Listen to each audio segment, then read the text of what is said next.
everyone, and welcome back to my channel. If you're new here, I'm Ange, and today I'm going to give you my top 5 books of the year and my top 5 most disappointing books of the year.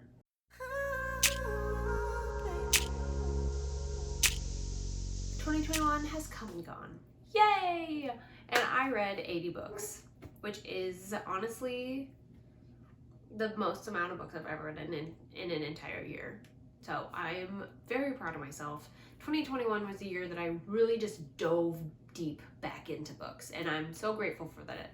Grateful that I did, and thankful for that because I love it so much. It makes me so happy, and I'm genuinely just finding a passion of mine again, and I'm so excited about that. So let's go right at it, shall we? So the first, these are in no particular order. I'm kind of just going in the order of how I read books, like just from January to December, so they're not in any order. The first one is Deadly Dreams by K.G. Sutton, and this is the 3rd book in the Fortuna Sworn series. The 4th one came out January 4th, because it's January 3rd currently. This will come up after that, and I gotta say it's really good. This was the series that just got me back into fantasy and the magical, fantastical world with magical creatures and fairies and magic and kick-ass freaking female characters. So I'm so grateful for that because it led me into so many new series that I found this year and have just devoured and loved. So that's the first one. The second one is going to be The Kingdom of Flesh and Fire by Jennifer Armentrout. And oh my goodness, and I'm just choosing one from each series. Obviously I'm obsessed. This is one of my top series of 2021 was the From God and Ash series. So I chose this one because this is my favorite out of the 3. It just had so much tension, so much like information hurled at us that we're like, whoa, what? And just like rocked our boats, and it was so good. And the cliffhanger just was like jaw-dropping. It was just really good. So I loved that book. So that's the second one. And this one I don't know whether to choose. There's 3 that I want to choose between. And that is either Court of Mist and Fury, A Court of Wings and Ruin, or A Court of Silver Flames. So, ACOTAR. I'm probably going to say A Court of Wings and Ruin. I know a lot of people say Mist and Fury. I'm going to say Wings and Ruin just because I like the action and the battle, the war. But I also really liked Silver Flames because I love Nesta and I just really relate to her a lot. So that's that. Okay, so I have 2 more books that I need to mention, which is going to be kind of hard, I'm not going to lie. So the next one is going to be The Hiding Place by Corrie ten Boom.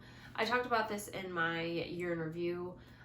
It is a true story set in World War II. It's or that takes place in World War II, I guess. It's this family in Amsterdam. They're a shoemaker store. They're a Christian family, and they are hiding Jews and helping Jews, and it is just a wonderful, moving story. And I sobbed so much in that book. Such a great story. Highly recommend that to anybody interested in World War II books. It is nonfiction, but it's kind of told as a story, which I think is why I really liked it a little bit more than typical nonfiction books. And the last one is going to be The Maidens by Alex Michaelides, and this is a thriller. It's kind of like dark academia, set at Cambridge, and you're basically just trying to figure out who this murderer is, and I loved it so much. I never figured out who it was. I was always off. I did kind of know who it was, but you're really left feeling like everybody was guilty, and it was just really, really good. I like his writing style. It's really quick to read. I just flew through it, and it was just fantastic. So that was my top 5 best of the year. Now we're gonna go through my top 5 most disappointing of the year. And there were a few. And the first one is The Invisible Life of Addie LaRue. I talked about this as well in my year in review. It was just like, it was just boring. I didn't like the romance. I didn't like the characters. Addie was the only one I even really liked, but even she was just kind of dull. And I felt like it would have just been a lot better if it just like showed her life, how she lived it and showed what she was doing. I don't know. I wasn't here for it. I was a little disappointed by it. I know a lot of people loved it. I couldn't. The second book is called Libertie by Kaitlyn Greenidge. This is about one of the first Black doctors in the US, and I think it's right after, it's like during the Emancipation Proclamation period, where like the slaves in the North were free, but the ones in the South weren't yet. And I think it was just too lyrical for me. Like, I think the story was good, but like the writing and the like all of that was just too lyrical, and I don't really like that kind of stuff. So I ended up not enjoying it as much as I thought I was going to, because it sounded like it was going to be amazing, but it just, I don't know, it fell short. And I felt like the description, I try not to read synopses,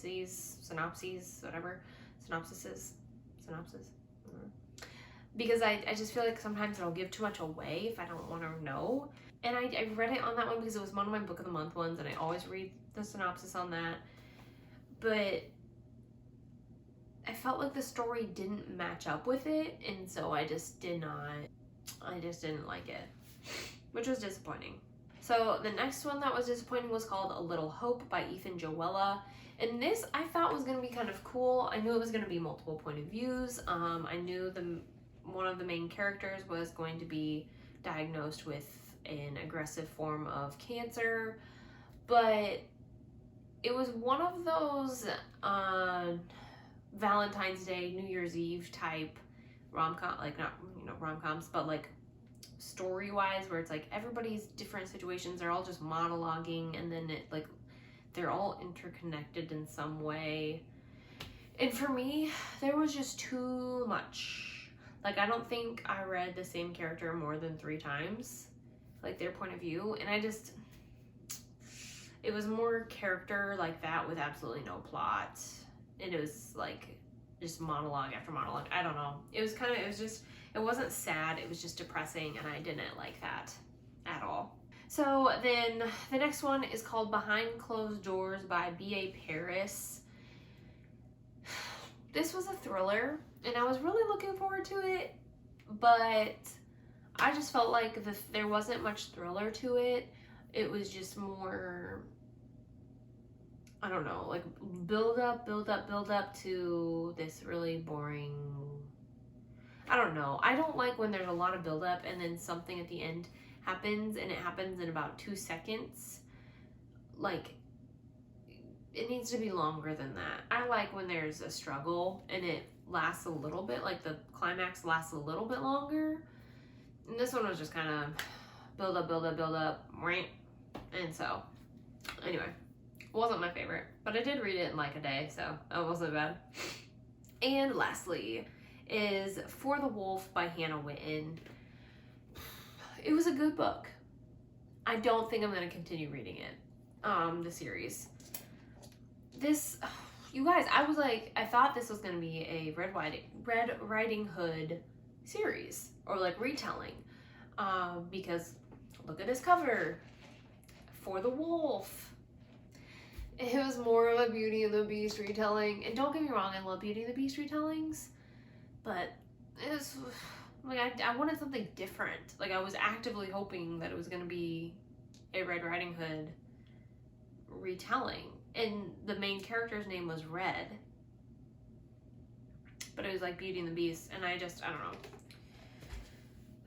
The earth magic was cool. Would have been cooler if the guy was actually a wolf. He wasn't. Sorry if that's a spoiler. I don't think it is. Spoiler alert. I don't know. I was just really disappointed in this one. I thought it was going to be way better than it was. And I just kind of drug myself through it. And I think I talked myself into liking it. But now that I'm like thinking about it even more, I'm like, did I? Like, I did. And honestly, it kind of reminded me of Uprooted by Naomi Novik. And maybe that's why, like, I read Uprooted first and really liked it, and then read this one and I was like, I've already read something like this. I don't know. Anyway, that was my 5th one. And then let's see if there's just something else I got them. And now, honestly, I'm just going to give you some statistics because I think it's fun to hear these things. So according to Goodreads, I read 79 books, but I didn't. I read 80. My goal was 50. Actually, originally my goal was 25, and then I read like 7 in the first month. I'm like, okay, I should probably up it. So then I made it 50, and I read 80. So that was amazing. And the reason Goodreads doesn't count it as 80 is because I beta read for somebody, so I was reading their book that they were writing and giving feedback on. So there's that. So my stats for the year, I don't know how many 5s. I gave more. I didn't give any 2 stars or 1 stars, and I gave more 4 stars than I did 5 stars, and I gave 9 3 stars, which is kind of saying something. Most of the books that I read were published this year or in 2020 or possibly 2019. The oldest one I read was 1950s, and that was Lord of the Rings, and then the 1970s was The Hiding Place by Corrie ten Boom. Those were the oldest ones. I apparently read quite a bit that were more recent, which is cool. So I read 80 books. My highest month for reading was September, when I read 13 books. A lot of those were manga and a graphic novel, so that kind of played into it a little bit. And I was also reading Zodiac Academy, which are not small books, let me tell you. I read 4 Zodiac Academy books, so they're not small. That was kind of a lot. My smallest month were May and June, where I only read 3 books each. So that's all right. Sometimes you get those slumps. And we had also just gotten a dog, so we were in puppy playtime, puppy overload time. Okay, and then lastly is just pages, the amount of pages I read. Again, September was my highest amount of pages read, which was 4,255, which is, of course. My lowest was June with 993 pages. So actually, that's the only month that I didn't hit 1,000 pages, which is actually really awesome. Yeah, I think that's pretty cool. And then let me just go to my Goodreads challenge, and let's see what they're, like, they always have that thing. Here we go. My year in books. So I read 80 books. Total number of pages read were 30,342, but add like about 300 more for that extra book. The shortest book that I read was 85 pages. The longest book was 989 pages. My average book length was 384 pages. My most popular book that I read was The Book Thief by, who was that by? Marcus Zusak, I think. And then my least popular was the Dumbledore book, The Life and Lies of Hogwarts Renowned Headmaster by Irvin Kaitlyn. My average rating was 4.3. My highest rated on Goodreads apparently was Court of Mist and Fury. My first review of the year was For Deadly Dreams by KJ Sutton.